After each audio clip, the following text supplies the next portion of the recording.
mendekati dengan lebih dekat lagi anak jati kelahiran Bau Sarawak yang menjadi kebanggaan kita. Dunia kian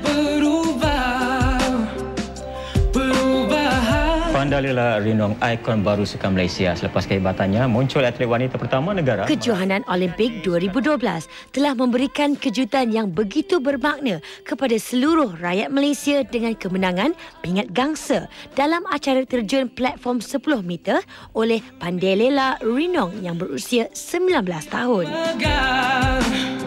Saya sertai terjun ni secara kebetulan sebab masa tu saya dipilih di sekolah rendah. Masa tu umur saya baru 8 tahun. Kira macam saya ada jodoh lah dengan sukan ni. Masa sebelum Olimpik kan saya tidaklah berapa baik sebab mengalami kecederaan. Tapi semua tu tidak mematahkan semangat saya lah. Anak Bidayuh yang fasih berbahasa Cina ini seorang yang tidak mudah mengaku kalah. Yang paling suka dalam sukan terjun ni ialah apabila kita mengalami kecederaan sebab kalau dah cedera kita terpaksa berehat. Tapi kalau berehat dia punya prestasi dia akan menurun. So itu yang perlu saya alami dan perlu saya cuba untuk catch up yang latihan yang telah saya tinggalkan. Pandalela memulakan kariernya dalam sukan terjun pada usia 8 tahun. Walaupun berasal dari keluarga yang sederhana, tidak sedikit pun melunturkan semangat beliau untuk terus cuba melakar nama dalam sejarah sukan Malaysia. Antara insan yang paling banyak memberi inspirasi kepada Pandalela adalah ibunya, Hartini Lamim. Ramai yang bagi semangat kepada saya, inspirasi kepada saya. Tapi kalau nak beri contoh, mak dan ayah saya lah.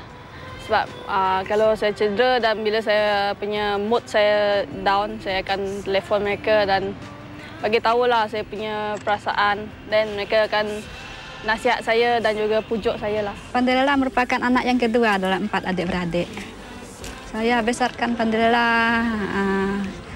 dalam keadaan yang sederhana lah. Cuma dia asalkan mak bapak ada di sisinya, dia itu aja yang dia sangat gembira lah. Pencapaian dia yang saya banggai lah dia telah dapat menangi pingat dalam acara sukan terbesar dunia baru-baru inilah.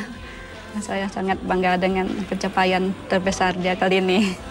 Kejayaan Pandalela sedikit sebanyak menyuntik semangat kepada adik-adiknya yang berusia 12 dan 14 tahun bahawa kesukaran hidup bukan penghalang untuk berjaya.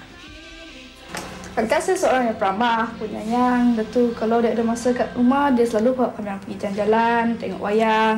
Dekat sekolah pun banyak kawan-kawan saya tanya.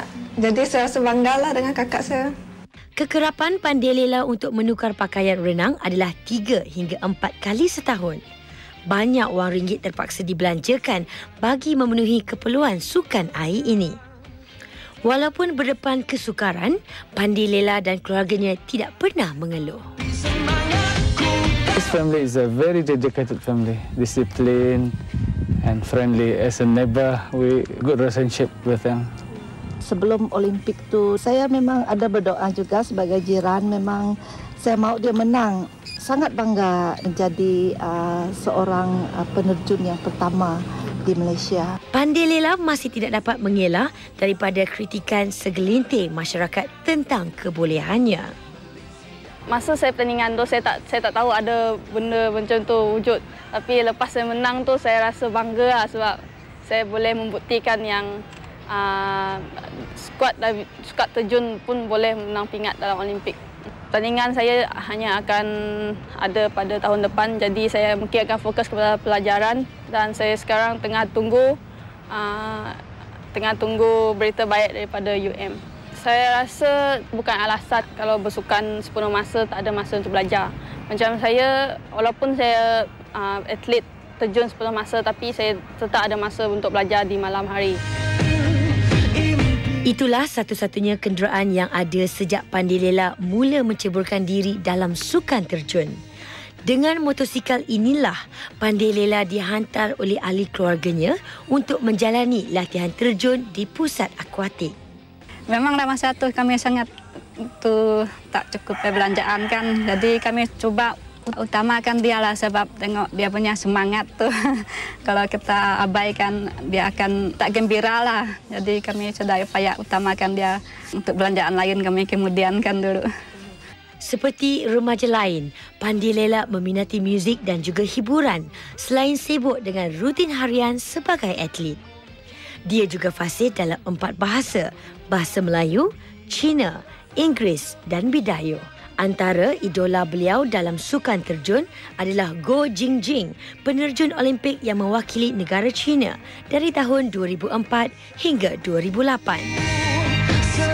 Saya harap kejayaan saya ni boleh beri inspirasi kepada belia-belia di luar sana supaya lebih mengenali sukan terjun ni dan juga menyertai lah sukan-sukan terjun.